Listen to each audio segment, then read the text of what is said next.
Good morning, everyone, and welcome to this morning's webinar.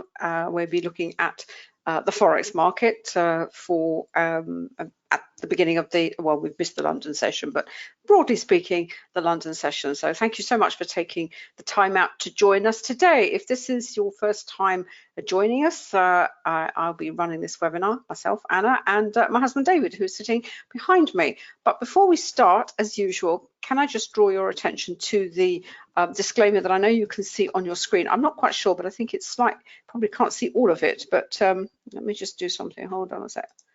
That's better. Should be able to see all the wording now. As you know, trading can be a very risky business, so please don't ever think of using money that you cannot afford to lose. So what we're going to do in this session, we are going to be looking at the charts, obviously, what's going on in the Forex market. We're going to be looking at it, the charts through the prism of what we call volume price analysis, which is the relationship between the price action and the volume being activity. Now we're in the spot market this morning, and that's obviously going to be tick activity. And I'm asked this question all the time, you know, is tick as not trade volume, it's activity, it's the noise of the market, if you like. Is it as good as a trade volume? And the short answer is yes.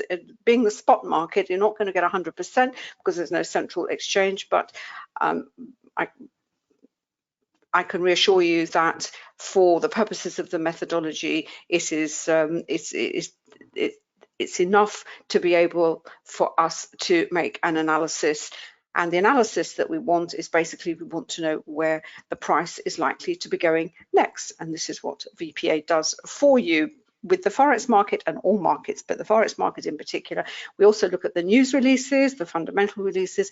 We also look at what's going on in the related markets. The related markets give us a heads up on what is known as sentiment. Sentiment being, is it risk on, is it risk off? And there are certain currencies and currency pairs which will reflect that. So yes, we all start with the chart. We all start with an analysis of the chart, hopefully with volume price analysis. There are 5 elements to VPA, but you know, price action and volume, but that chart does not move in a vacuum. It is, you have to place it within the context of what is going on, as I said, in background in terms of related markets, but also what's coming up with fundamental news releases. And all the explanation of the concepts and the methodology are in the books that are up on Amazon, and we've actually put them together here. This is a little digital library of the ones that are particularly for the Forex market. Right, so what have we done? What David and I have done is, because the Forex market is unique in the sense that you're trading one pair against another, you're considering one economy against another, you're trading one country against another. What we wanted to try and get a feel for is where the money was flowing to, you know, what is actually being bought at any particular time. And out of that came these very particular indicators, which we will show you as we go through the session. We start with, over here on the left, what we call the currency strength indicator. This actually breaks down the individual currencies to tell us what is being bought, what is being sold. Then we have what we call the matrix, which takes that data and puts the pairs together, so we get an idea of which are the strongest pairs, which are the weakest pairs. But more importantly, it's like a scanner, if you like, on the individual pairs, because you can see immediately, without even looking at the charts, well, you know, which pairs are moving the most strongly. So you can then say, okay, well, maybe I'll go and have a look at that particular pair because I'm more likely to find a trading opportunity. And even if you don't take that approach and you like to focus on specific pairs, you maybe have 5 or 6 that you like to focus on, it gives you an instant heads up of what your pairs are actually doing at that particular moment. And as I said, it can tell you basically, is there anything going on at this particular moment? You may have to be a little patient. Then we have what we call the array. This is really a trend, picks up the strength of trend. The matrix is as I said, the best way I can describe it is like it's like a scanner, and it also tells us whether maybe the buying or the selling in one particular currency, as we see here. For example, this was the British pound, as we can see, was falling quite strongly. Is that selling? Is it universal in all the sterling pairs? That's the first thing. And secondly, where is that selling the strongest, as it were? So if sterling is one of the currencies that you like to trade, as I said, you can use it as a scanner, you can use it as confirmation for, maybe cable that you trade, or pound yen. As I said, the array is much more to do with trend, the strength of trend in the individual pairs. And finally, the heat map. The heat map looks at the performance of the pairs across the time frames, basically, and it also ranks. It's a very, very sophisticated indicator, which I suppose you could also use as a scanner as well, because you can say, well, what is the strongest pair up here? It just happens to be the screenshot of the pound Aussie. It's, as you can see here, it's at the top because on the slower time frames, it's obviously been in a very, very strong uptrend, but in the faster time frames, there has been a pullback or a correction. So all sorts of information that these indicators can give you. But as I said, the best way to look at them is to actually see them in action. And I read there's some interesting things that have been happening, particularly around the British pound, and also we'll look at the Aussie, because that's had a nice move, certainly overnight, but not sure if it's going to carry on. We'll see. From there, we've also developed a program, a forex program for traders who want to take their education further. The program also now comes with the option to become a funded trader, and you basically trade our money. It's not your money, and it's without any risk at all. And the way the program is structured, you start at what we call an evaluation stage. A small amount of money between, you can opt for $5,000, $10,000 or $15,000. You work your way through that, and at the end of that, you go on to what's called the portfolio stage, and where is it quadrupled, David, isn't it? It's quadrupled. So if you start on 15,000, you then are given a pot of 60,000 to trade, right up to 2 million.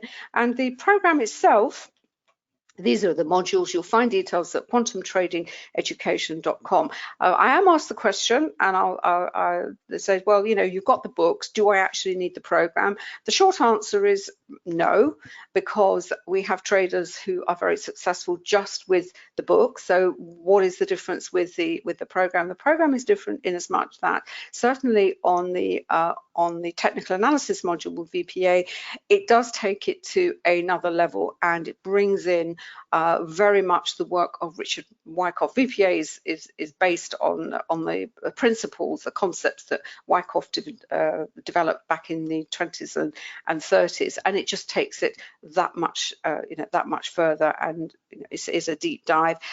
It's got a psychology module. Just everything is, a book is fine. Please don't get me wrong. You can learn an awful lot. And as I said, we have traders who do very well. They've taken the book. They've taken the concept. They've adapted the concepts. They've blended it into maybe an approach that they have at the moment. But the program is really it's the next level, as it were. And it does also come complete with the full suite of the quantum trading indicators. Right, David can explain a little bit more about that in the webinar, and if you've got any questions on anything, just drop them into the chat box and we will answer them for you. Right, what's actually been happening? So this is how I actually set up my my indicators. This is my first port of call. When I come to my terminals in the morning. And what I like to have is I actually have the hourly chart, and I have the 15-minute chart. And the reason for the hourly chart is it gives me a snapshot of what are the currencies on the CSI, what have they been doing. Obviously, we've just come out of the Asia Pacific session, and London has been going for 20 odd and half an hour or so. And well, I can see immediately there's been a continuation of the selling of the dollar, and that's now looking very overextended on the hourly chart. As it's London, the first thing I want to have a look at is, well, what is happening with the British pound? And well, we can see here it's been moving sideways. Now it's sort of ticking up, so maybe there is an opportunity now to buy the British pound. Once with the session crossovers, particularly with London, you do have to give it a little bit of time to settle down. It's one of the reasons why we're not starting these sessions anymore at 7:45. We used to start at 7:45. I was just fed up with, you get this whenever new traders and another time zone comes in, you get this influx, you have this inrush of volume, activity picks up, which is great, but at the same time, positions are closed out, positions are opened on the institutional side. Price can go all over the place, and trying to find a trading opportunity at this crossover is probably really tricky. There's a lot of trap moves, so it's best to let it all settle down a little bit. Half an hour, 45 minutes is usually about enough, and it's great. And then you can say, right, okay, Europe's open, Asia's now closed, pretty much shut down. Let's see what's happening in between now and certainly towards lunchtime, when we start looking at, the North American session, the forex North American session kind of gets underway. So at about 1 o'clock, David, 12, between our time, 12 and 1 o'clock. And then obviously we have the Wall Street Open at 2:30 our time. So what this also tells you, that whilst this is a 24-hour market, it does have a particular rhythm. It does have, definite open and local open and closes, if you like. And you have to be aware of this, particularly if you want to restrict your trading to a number of pairs. In fact, one of our students has opted to, he wrote to me and said, I've opted to focus on 3 pairs, which is absolutely fine. But he was finding that the trading opportunities, weren't coming around as often as he would perhaps like. And first of all, if you are going to restrict yourself, you're going to have to be more patient. But what you also have to do, you have to do a little bit of background research. Have you selected the 3 pairs that perhaps are going to be moving at the time that you are in front of your screen? So it's a little bit more, you have to do a little bit of work on the volatility of the pairs. In the program, we do actually explain how you can work out for yourself what we call the volatility coefficient for a particular pair. Alternatively, we also say there's a very nice site, there's a very nice page on investing.com which tells you, and it also tells you what session a particular pair is likely to be moving, and in what time frame, and on what days, and so on and on it goes. Right. One of the currencies which is really interesting is the Aussie dollar. I mentioned earlier about related markets. You not only have to look at the performance on the chart, but also the fundamental data, but also look at related markets and what the Aussie dollar does, what the New Zealand dollar does, and also to some extent the Canadian dollar, is they are an expression of sentiment. Sentiment in the sense that if the market is feeling positive, if the indices are going higher, if equities are going higher, in other words, traders and investors are happy to take on more risk, you will find that the Aussie, the Kiwi, and the Canadian will be bought. What will they be bought against? They will be bought against the yen, in which case the yen will be falling, the Swiss franc will be falling, and to some extent the US dollar will be falling. The US dollar and the yen, they act as both risk currencies and also safe haven currencies. You have to understand also with the Aussie, obviously being the one of the principal currencies in Asia Pacific, it will move quite strongly, obviously, in that session.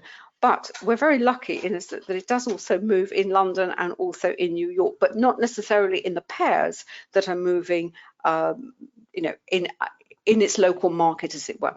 So what we can see this morning I've actually, and this is what I said about using the matrix as a kind of scanner, is basically I've highlighted what I can see here. I can see immediately that the Aussie has got this nice strong move, moving higher on the hourly chart, and I can see here that of the Aussie pairs, the strongest is the Aussie dollar, we've got the Aussie Swiss, and we've got the Aussie yen, and down here we've got the Euro Aussie. Now these numbers that we see here on by the side of the pairs also gives us an indication of whether it's a strong move, it's is it a weak move. Now what we are doing with this indicator, we are going to put a note against is it just the top pair or the top two pairs? Just the top one, David? The top and bottom, where we're putting, saying, well, at the moment this is showing 27.17, this is showing minus 31.99.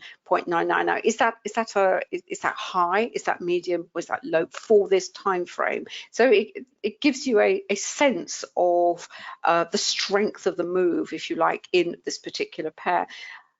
These numbers here that are registering at the moment, they're not particularly high. I know that because I look at the indicator and I use the indicator, so that tells me that it's okay. We've had a move, but it's kind of, if this was really moving at pace, then this number sometimes can be in the hundreds basically, and on the hourly chart you would expect a high number because it's a slower chart and you would expect higher numbers, right?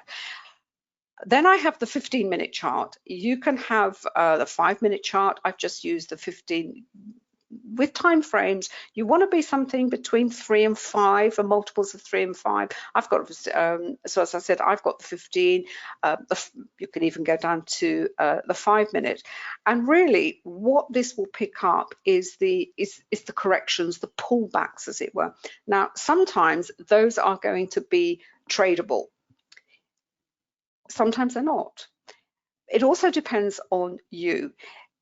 This is so if you are down on the faster time frames, the hourly is like your benchmark. So you will look at the hour and it will give you the kind of trend or the dominant trend for that particular pair.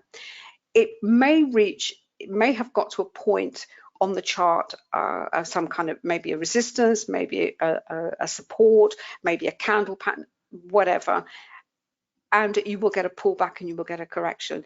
If you're on the faster time frames, you then have to decide whether is that going to be tradable or is that not going to be tradable. That is very much a decision that you have to make. At the end of the day, the one question you have to answer and you have to decide is how long do you want to stay in a trade. Some traders don't like to stay in very long. They like to get in and out on a fairly sort of regular basis.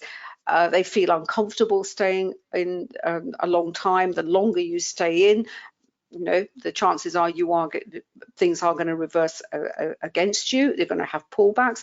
That affects where your stops are going to be. Aside from the how it makes you feel as a trader, you've got to obviously allow for stops. There's all sorts of things. You've got to ride those pullbacks. You've got to ride those corrections. And as I said, it may not suit your trading style, your trading persona, and you've got all your money management and risk management rules to contend with as well. So this is what I'm seeing on the hour. On the 15, we can see here, as I said, we've had this heavy sell on the US dollar, but we can already see it turning up on the 15, and in fact I've got the 5-minute here, and you can see, so clearly there's now been some buying in the US dollar. I know I said about the British pound, it wasn't doing anything. That's turning up, and it looks like there's possibly a nice buy on on British pound there, and that looks like it's on the 5 minutes. So selling of the euro. As I said, this is all information that these indicators give you without you even going to look at the chart. Now, I want to look at the Aussie dollar, because the other thing you have to bear in mind, especially on the hourly chart, in fact on all charts, is whilst this is in a downtrend and it looks overextended, as we can see here on the hourly chart, markets, currencies, instruments, they can stay overbought or oversold a lot longer than we can stay solvent, and I think that comes from John Maynard Keynes. So we can see here, if I give you an example of the yen, we see the yen sold off. You see the extent to which it kind of just flatlined. It did nothing. Remember, this is the hourly chart before it started to be bought again. As I said, we've seen examples where these currencies just stay there, and on the hourly chart, literally for hours, and that can be very, very frustrating. But it is something that you have to be aware of. Now, I just want to go to the Aussie dollar, because we can see it at the top here, and we say, okay, well, we think there's an opportunity. It's the dollar is certainly overextended. Let's go and see what's happening on the Aussie dollar. And it's really to do with what this thing about session that I was talking about, session times. Now, the reason something stays oversold or overbought and it just stays there, one of the reasons is it's simply at a particular resistance or support, and this is the hourly chart for the Aussie dollar, and this is where we have another indicator here, which is our Camarilla Indicator, which calculates support and resistance levels based on price. The key thing about the hourly charts onto which this indicator is placed is that these levels are in play, as it were, for the rest of this week. And the way, so first of all, you have an instant snapshot of the key levels for the rest of the week. One of the most important levels on this that this indicator delivers is this one here, which is the R3 and the S3. So when we looked at the hourly chart, we could see on the matrix, we could see that the Aussie dollar was in fact right at the top. And when something is right at the top, then we are looking for a potential a reversal. And the reason part of the reason it has reversed is because it has hit this level here, which is the R3. Now,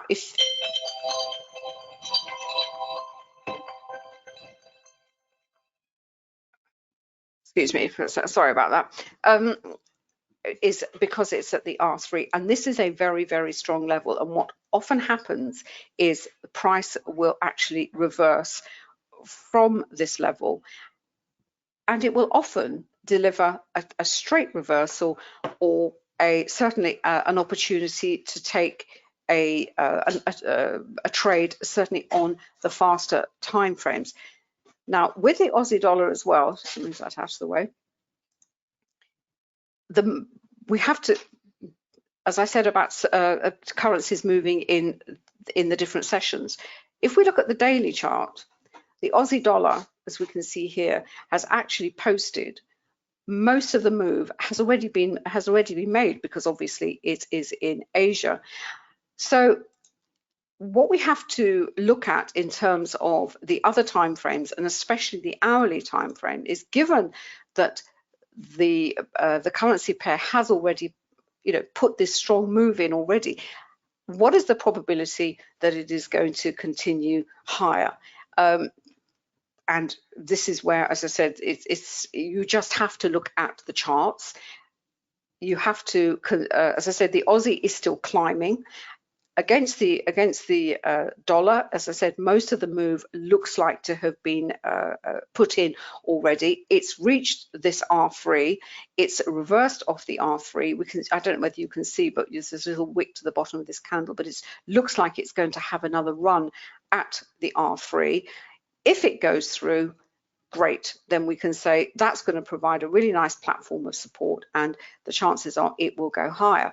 When you come down to the faster time frames for the Aussie dollar, and that's all the time frames between up to but not including the hour, the levels that are calculated for you, these are calculated every day. They are refreshed every day.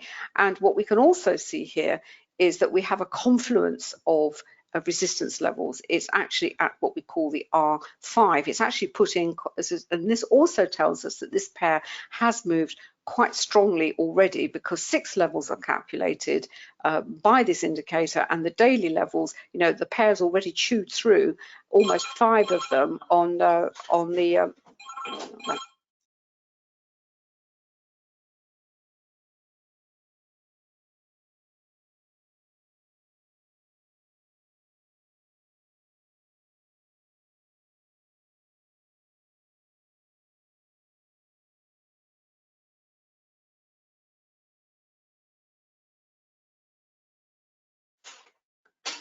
apologies about that. So not only has it reached a significant level on the slower time frame, which always carries more weight, it's also butted up against, if you like, a level, a price-based resistance level on the faster time frames. So, and what that results in, we have a congestion phase, and you know, if this is going to go higher, it's obviously got to come through here. And where's it going to go to? Well, certainly on the hourly chart we had the R4, but that's a fair way away. We've got the R6 here on this is the 10-minute, but it's the same level would be displayed on the 5-minute chart. You know, the levels, as I said, the levels remain the same on all the time frames up to, but not including the hour. These are refreshed on every day. So as a trader, you come along, you look at the Aussie dollar, you think, great, it's overextended on the hour, maybe there's a chance for a reversal, but that reversal hasn't happened yet, because the pair keeps trying to break through these these resistance levels. And what I've done here, I've actually put the individual currencies on the extrapolated them from the CSI, so we can see the movement. And this is one of these situations with this particular pair where, because we've reached these significant resistance levels, we just have to be patient. It may go through, or indeed it may reverse. And with the Aussie, one of the factors that we have to consider is sentiment. Sentiment is a huge driver for the Aussie. At the moment, we look over, I just flick over to investing.com. Let's have a look. Where are we? Well, the futures, certainly in European shares, are up. When we talk about sentiment, we tend to refer to the US indices to gauge that sentiment, rather than, you know, they're like a proxy for global sentiment, as it were. And the US futures have actually come off. They were much higher earlier on. We've got the S&P futures, the Dow futures, and let's look at the NASDAQ futures, which are here, which I lost. Here we are. Well, that's up slightly. That's doing slightly better than either the Dow or the S&P 500. Finally, the other chart that you can use, even with an hourly chart, an hourly time chart, is actually the Renko chart. Now, what Renko does, it's purely price-based, so you don't get any noise, you don't get obviously any wicks, and this is set to 3 pips. And what it does, not only does it help you with entries and exits, and also help to keep you in. If I just move that down a little bit, here we are. This is the move higher. This is the part of the move higher that we've seen in the Aussie dollar. And what it also does is basically it kind of gives a structure to the price action. You can see it's a very geometric chart, as we can see. We can see a trend, we can see a pullback, we can see a correction, we can see a consolidation phase. And by using 2 of our particular indicators, the trend dot and the trend monitor together, as I said, it can help you with the actual entries. What we look for is a match of the trend dot and the trend monitor. The trend dot changes first, that's much closer to the price action, and then with the trend monitor. And what this is telling us, so I've just come to I came to my screen earlier on. Clearly I've missed this, and what I have to wait for now is, well, is this going to carry on higher? In which case, as we know the levels that have got to be broken, we can see them on the hourly chart, we can see them on the faster time frame chart. It's having difficulty getting through there, it's consolidating. This is picking up the consolidation that we can see on the 10-minute chart. It also gives us a sense of how the momentum behind the moves at the moment, and there's not a lot of momentum. How do we know? Because this is not time-based. This is purely based on the numbers of pips going through the market.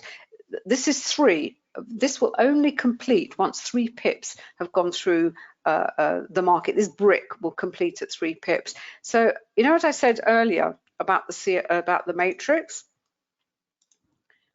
about these numbers at the top, as at 34, which is, you know, quite a low number for the hourly chart. So what the Renko is confirming is it's a bit sluggish. Doesn't mean there isn't going to be, you know, an opportunity, a trading opportunity, but at the moment it's first of all, it's stuck between different levels on the hourly chart. It's moving in consolidation on the faster time frames. I've even got the 5-minute chart here. We can see the consolidation. Looks like it may want to break to the downside, but it's got to break these significant support levels here. The Renko chart is possibly, you know, signaling that may reverse lower. We don't know. I've got to wait for the change of trend. I've got to wait for the monitor to change as well. And looking at the daily chart tells you, well, if I'm going to take this trade to the downside, well, what is it? Is it a high risk trade? Is it a medium risk trade? Or is it a low risk trade? Well, generally speaking, this is still kind of in a consolidation pattern, kind of holding pattern, if you like, on the daily chart. It's already had this big move higher.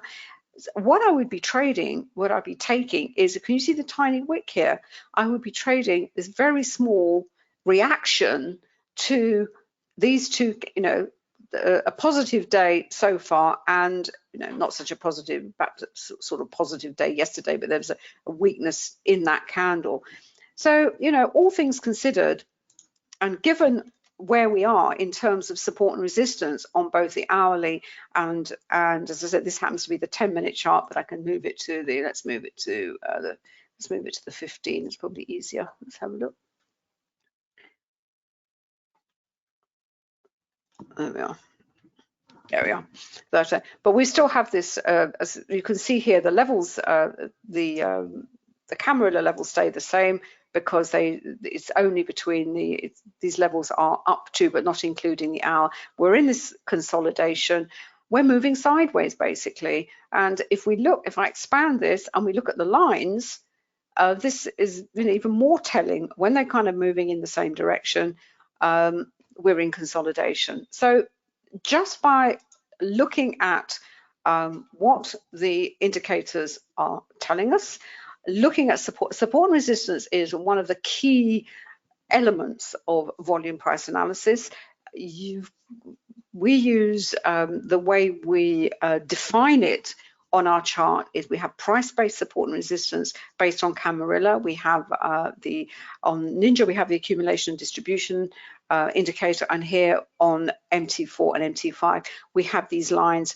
They're slightly thicker lines, stronger. The hatch lines are not so strong.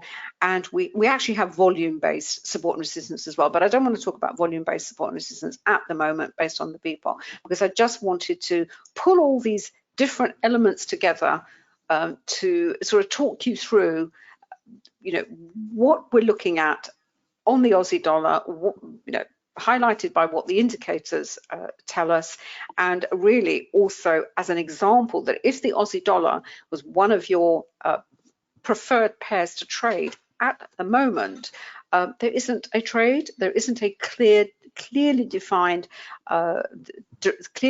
direction, and the reasons are we have consolidation on the faster time frames, we have consolidation on a sort of a medium-term time frame around a significant resistance level, and that resistance level is being reinforced by a very important resistance level on a slower time frame, which is the hourly chart. So it's really sort of putting all those things together, and it's what you need to look at when you are thinking, if, as I said, Aussie dollar is one of the pairs that you like to trade. And you may think, but if you're like us, that you think, oh, well, there's nothing in there at the moment, I'll just go and find something else, because there's always something else to find. And I suspect David has found something for you. So I will pass over to David.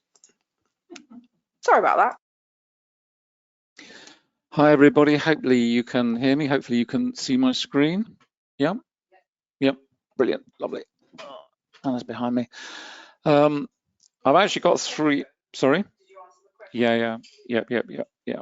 I've actually got I've got 3 platforms running on this particular machine, so a huge amount of data coming in. So I've got quite a few charts closed down. I've got NinjaTrader here. The reason I've got NinjaTrader up, first of all, was just to get a fix on sentiment, really.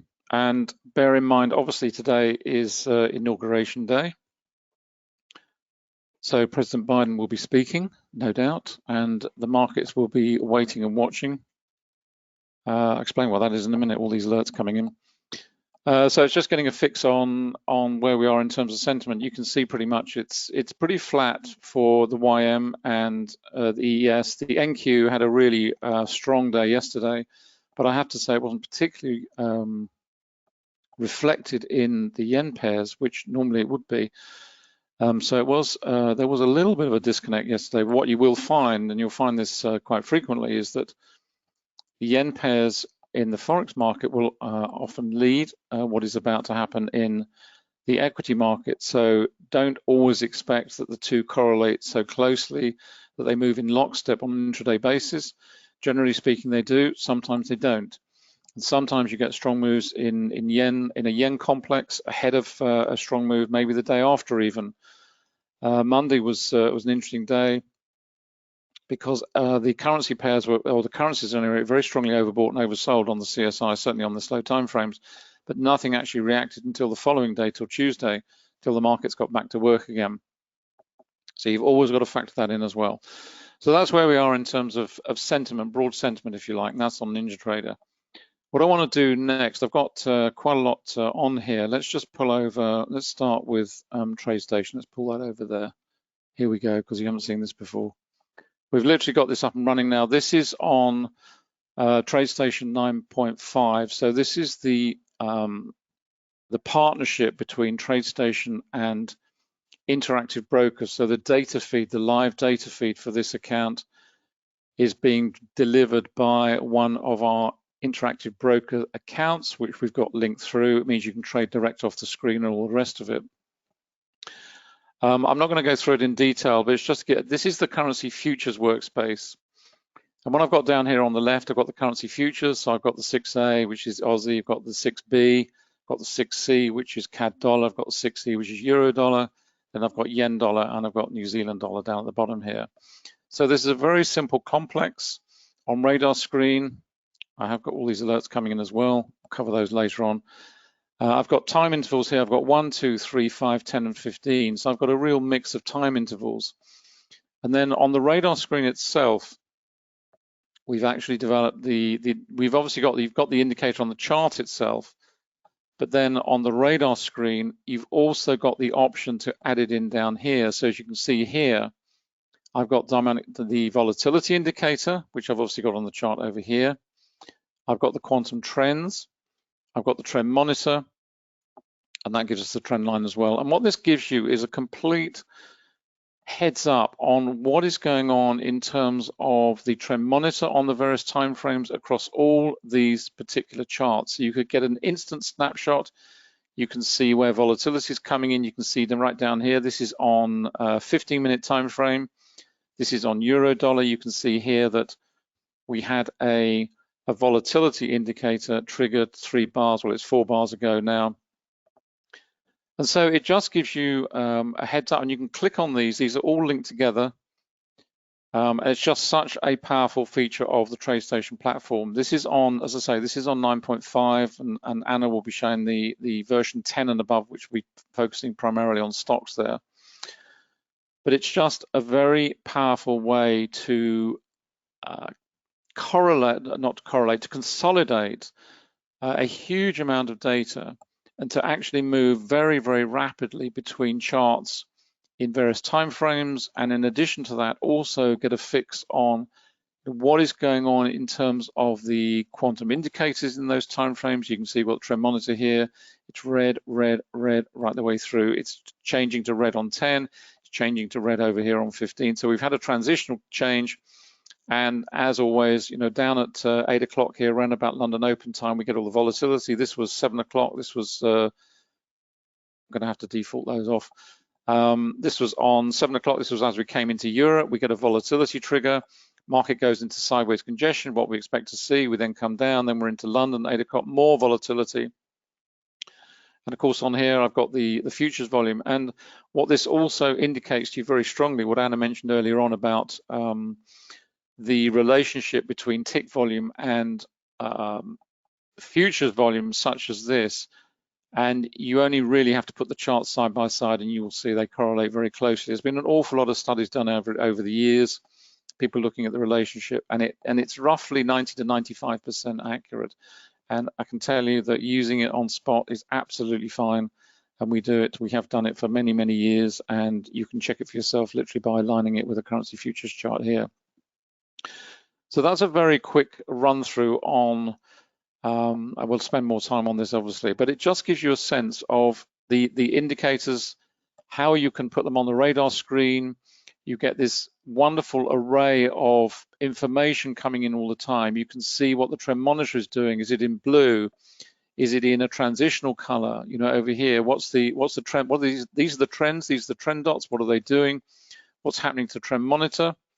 And it oscillates between +1 and -1. So +1 is positive, -1 is negative. So when you see a red option down here, that's negative. And where you see -1, -0.5 or +0.5, that's where it's in transitional phase through the transitional colors of either very bearish to very bullish or vice versa. You can see literally what's happening. We've got a volatility trigger that's being picked up over here on the radar screen. And it's being associated with high volume, so clearly the market makers are involved with that particular move, and it just gives you a straight heads up on what to expect next, not only in terms of volume, but also in terms of the indicators. We've also developed, as you'll see on here, let's pop this one up, full size, make it a bit easier, there we go. We've also got the accumulation distribution indicator on here. This is works in exactly the same way as it does on NinjaTrader. And what it does is it basically presents the strength of that level immediately by eye, because you can see here this little 8. That means that that level was tested 8 times. It was extremely strong. It held for a while. We've now penetrated it. Got another one above it, 6. So this whole area was extremely strong in terms of the way it was like to act either as resistance or as support. It was acting as support there. It's now been breached. And on we go, and we go down to the next level. So we've developed all the indicators across. Let's just, sorry, I mean to do that. I've got the spot on here as well. There we go. Let's just change that over to, let's put that to 1. There we go. Exactly the same principles. You've got the radar screen here, and what I've done here is I've actually created a complex for each. So this is euro, this is for the yen, this is for the dollar, this is for the British pound, this is for the Aussie. I didn't have space to put them all on, so we've got what, 5 there.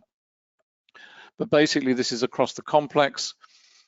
And what I've also done in here, I've put the CSI, which is in the radar screen. And what you'll see straight away is you've got these columns here. Not only is it giving you a sense of the actual level that these are at, what it also tells you is whether the currency is overbought up here or oversold. You can see we've got the pound Swiss, we've also got the euro here in those various time frames. So again, it also gives you information about crossing information down here.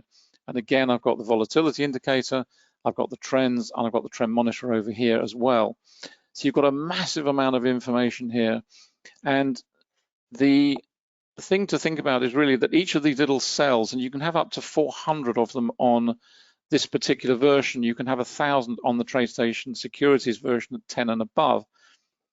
Think of these little cells, each as a mini chart, if you will, because if you click on any of these, they're all linked. You go over here and you pull the information up immediately. I'm going pretty quick because I've got a lot to get through. So let's just move that one out of the way. So that's TradeStation. Oh, on there also we've got sorry, this was a similar chart this is a similar format to the currency futures again, going back to where I started. And here I've got the volume point of control. And again, I've got it in the radar screen, so it gives you a heads up on where that particular level, in other words, the VPOC itself, the yellow line itself, where is that in relation to that particular time frame on that particular chart? And again, you can go up and down. Sorry, it's driving you nuts, I'm sure. Sorry about that. I will actually get those defaulted off next time. So there we are. That's just a very quick run through on 9.5, getting it all up and running. Let's just move that out of the way for a moment because I want to bring in the trading view, which is this one. There we go. And what I've got set up here, this is on the yen complex. Now, those of you who come along regularly, you know that we started beginning of the year. We started with this little account with a few $100s in it. I think it was 800 and something. And what we've set ourselves the task is, or I've set myself the task is, and Anna's doing the same on an account she's got, is to trade this up using some very, very simple risk and money management rules. It is very much aligned to as you see, on the TradeStation, you can set up different ways of having alerts. And these are piling in because I haven't defaulted them off, but they're all coming in, telling me things about what is going on a particular chart, on a particular time frame. You'll see them coming in at the bottom here. Sorry if it's driving you nuts, but I will actually set them to default off. So as I say, this is a little account. It's got a few $100s in it. We started around 800 and something, and we're now up to, I think last week we were around just coming up or over 900. We're now up to, as you can see, 921. So in the space of a week, we've made roughly 20 odd dollars. And you can say, well, that's not very exciting, is it? And the answer is no, from a monetary perspective, it isn't. $20 is neither here nor there. What's important is the fact that represents 200 pips, and 200 pips is significant. But what it teaches you, and I would urge you to do something, because you might say, well, it doesn't matter, you can trade this any which way you like. And yes, I could blow the account out in one trade if I wanted to. But I actually take as much care with this account as I do with all our other accounts. The simple rules that I have on this, I am only trading one micro lot on whatever I'm trading. The maximum is around about 5 trades at any one time. So in other words, my effective leverage, if you like, is roughly about 5 to 1. And that's pretty much the same as on the funded Forex accounts. I have a stop loss, obviously, on every single position, and that's pretty much the rule set. That's it. So I'm not going crazy. It's very conservative in the way I trade it. And the time frames that I look at this particular account are much, much slower. You can see, and let's just drop that away again. You can see up here, this is on the hourly, so I've got the CSI set to an hour. You can see what's going on in terms of the yens right now. They're all climbing, or certainly the pound and the yen, the pound and the Canadian were. We've now got volatility coming in. We've got volatility here on the 15, and over on the 5, you can see we had a volatility on 5. What are we expecting with volatility? We're either expecting a full-blown reversal, or we are expecting congestion, one or the other. And if you've got a position in the market and you get a volatility trigger, and you're in profit, then I would say take your profit, get out, because you can always jump back in again. There is no big deal. It's the cost of trading is peanuts. This is linked through to a little FXCM account. I have to say, TradingView is great for trading. You just click on there, up it comes. You can buy or sell. You can market limit orders, whatever type of orders. Set your stop loss in there, and off you go. You can take profit in as well. It's very intuitive, it's very simple, it's very clean. Great volume on here, as you can see. What have we got? We've got rising volume and a falling market, which is what we want to see. Trend monitor starting to transition. And you know, there's an opportunity if you are looking at that particular time frame. And that's really what it all comes down to, because as I say, on this particular account, what I'm looking at constantly is I'm looking at the much slower time frame, the much slower perspective of an hourly up here. This is 1 hour. So what have we got going on at the moment? We've got the pound, which is still climbing, so we're getting up into overbought. The dollar is very strongly oversold.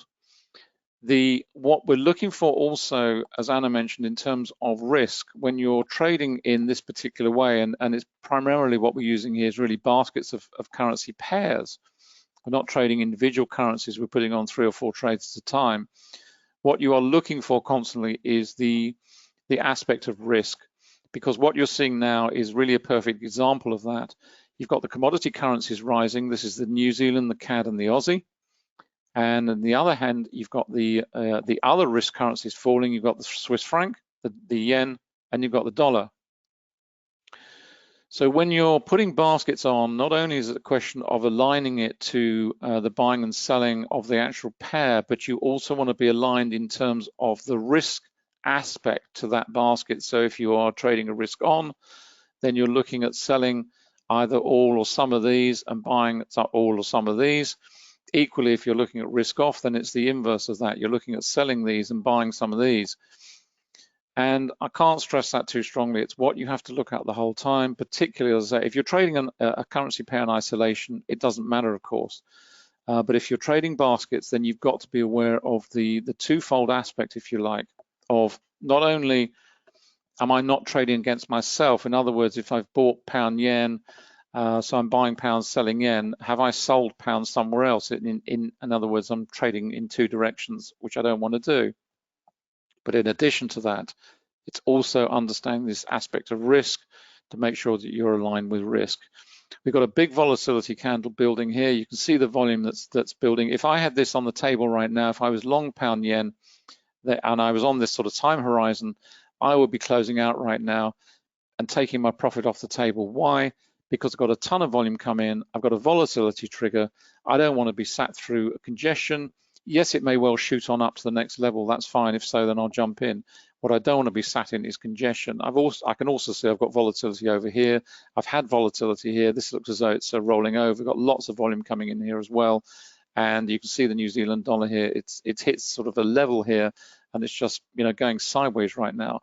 Now, there may be a particular reason that the pound carries on in isolation, and God knows we've had enough of them over the last few years, from Brexit through to all the negotiations and everything else, when you would see one particular currency rising or falling very strongly out of kilter with what else is going on in the complex.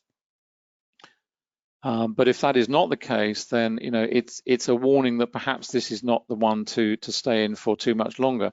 In addition to that, it's now getting up into overbought. Now, there's nothing to say in the rule book that the pound and it could stay here for a long time. If you're trading reversals, then I may have to accept the fact, and I do all the time, particularly on this account, that when I set these up, this position may sit here for several hours before it actually reverses. And one of the reversal triggers may be news. One of the reversal triggers may be a session crossover. For example, if I've got these trades on in the morning, that position may not reverse until the US session takes hold.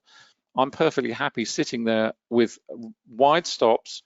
You have to have wide stops on there because that is what is going to keep you safe, stop you getting stopped out, excuse the pun, all the time. But then the payoff is in the return. You make a much bigger return because you're getting in early into the trading position. You're not trading a trend, you are sitting there with a defined tactic of reversal trading, and that's pretty much what I use on this account, and really not a lot else. So I just wanted to highlight that for you. You can see what's going on. Down the bottom here, I've got the dollar. Just pop that up full size. There we go. You can see the dollar. That's a term. We had a volatility trigger. Again, worked in exactly the same way. Intercongestion, volatility trigger. Now it's starting to pull away quite strongly. So we've got a strong dollar buying, which you can see coming in there. Now, if that continues on, then obviously that's on a 15-minute time frame, then that's going to be reflected over onto the hourly CSI. Let's just pop that back out of the way. There we go. Let's just pull the TradeStation back on again. There we go. Just before we wrap up, being run over time. There we go. Pop that up full size. There we go. That's on the 6A. Sorry, is that 6A? Yeah, that's 6A. Let's see what's going on in terms of the pound. Let's go to click on the pound. See what's going on in terms of the pound. So bear in mind, this is obviously pound dollar. And whilst we've got buying on the pound yen, which was over on TradingView, this will now start to be impacted by the fact that we've got the dollar is being bought quite strongly. And whilst the pound may well have strength, if you've got both the pound and the dollar rising, then you are going to see at the very least a pause point. You can see the amount of volume that's come in here, absolute ton of volume. So you've got a ton of volume under this, which is what tells you that this is where the market makers are playing right now. We've got the volume point of control up here as well. We've got another load of volume coming to under that candle, but that candle has hardly moved. The spread on that candle is a fraction of the spread on that candle. So what's that telling you? It's telling you there's a ton of selling gone into that last candle because it's effort and result. There's a huge amount of effort and not a respective amount of result that you would expect. In other words, effort and result are out of balance. They're out of kilter, and it's the analogy we've used in the program is very much to along the lines of imagine a car driving up an icy road on a mountain somewhere, and you're applying more power to the accelerator, to the gas, and at some point you will get to a state where the wheels are just spinning and the car is not actually moving forward, or it may be just crawling forward. In other words, you're putting a huge amount of effort in, but the car is actually struggling to move up the incline any further. And it's exactly the same principle here. It also applies in downtrends, but this is easier perhaps from an intuitive point of view to understand. So you've got massive amounts of gas being applied to the accelerator, and the car is going nowhere. It's very thin, it's a very narrow spread candle. And it's just a classic example of what we're looking for constantly in volume price analysis and the application of volume price analysis in terms of anomalies or confirmation. Are price and volume in agreement, or are they in disagreement? And that's what we're looking for the whole time. You can scan across here, you may be able to see it, but we've got a volatility candle down here as well. So we've got volatility there too. Right, I'm just going to move that back out of the way, pop that over there with the others. Got the trading view up there as well. That's all fine. And just finally, just to wrap up, where are we in terms of sentiment? Well, you can see it here. The YM is absolutely on a razor blade. The NQ is trying to rally, and the ES is doing pretty much what the YM is doing. So in terms of sentiment, they are pretty much one and the same. There we go. Yeah, thanks, Chris. Yes, a lot of work on TradeStation. It was a massive amount of work, I can assure you. There are certain things that we've got to tidy up and bits and pieces here and there which will need some attention as we get going, which is always the way with software development. You can test to a point, but it's really only when you start running it live that you pick up all the little bits and pieces. As I say, you can see all these alerts coming in the whole time. They can be a bit annoying when I've got so many charts running, so we've actually got that defaulted to on. I think we may change that to defaulted off, and then you can decide whether you elect to have that on or off. It's very simple to do. In fact, if I just pull it back over again, there we go. Let's just click on one of these, format analysis. Sorry, it's very small here. Just go into format. There we go, and you've got all the general bits and bobs there, but that's the alert, so you can enable or disable the alert, and you can set that for yourself if you wish to have that on or off. So it's all there. We've tried to put as much as possible into it as we can think. All the indicators are Very much aligned to NinjaTrader. As you see, there are slight differences between the two platforms, which we'll go through over time between TradeStation 10 and 9.5 about which indicator are available and one or two which are not, because it does depend on the data feed. But I won't do that now. We'll do that in another session. So there we go. I think we've covered everything. Thank you everyone for coming along today. Hope you've enjoyed it. Let me just run through very quickly where you can find all the bits and pieces. This is quantum trading. This is where you'll find all the platforms, MT4, 5, NinjaTrader 7, 8, TradingView and TradeStation. What I should have said when I had the TradingView platform up is that we are working, literally the development team are working on the indicators to come across. That is currency matrix, currency array, currency heat map, the volume point of control, the support and resistance. So they will all be coming over to the TradingView platform in the next couple of months. If you have the full package of TradingView, even if you're on the EPP plan, you will get all those free of charge, because when you invested in the program in that particular platform, they weren't available, and we only feel it's fair that you took that risk with us, so we are rewarding you, if you like, with giving you those indicators free of charge. So if you haven't got the package, it's not a bad time to buy it, because once those are released, as I say, probably in a couple of months or so, they'll be done. Then the price of that particular package will be going up pretty much close to MT4 5. But as I say, if you're on that particular platform and you have the full package, then you'll get those added to your account free of charge. This is where you'll find TradeStation, either the one you've been looking at today, 9.5. Anna will have TradeStation Securities up later on, which is version 10 and above. In terms of the education program, this is where you'll find it at quantumtradingeducation.com.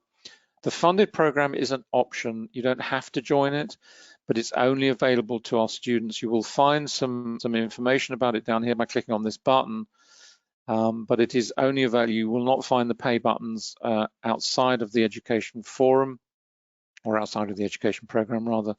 So you do have to be on the program. And the reason we've decided that is because we want those of you who've joined the education program, the complete forex trading program, to have the opportunity yourself to trade a fully funded account starting at 15, 5, 10 or 15, that goes up to 60,000 on the 15, then it doubles, so it goes 122, 44, 80 on up to 2 million.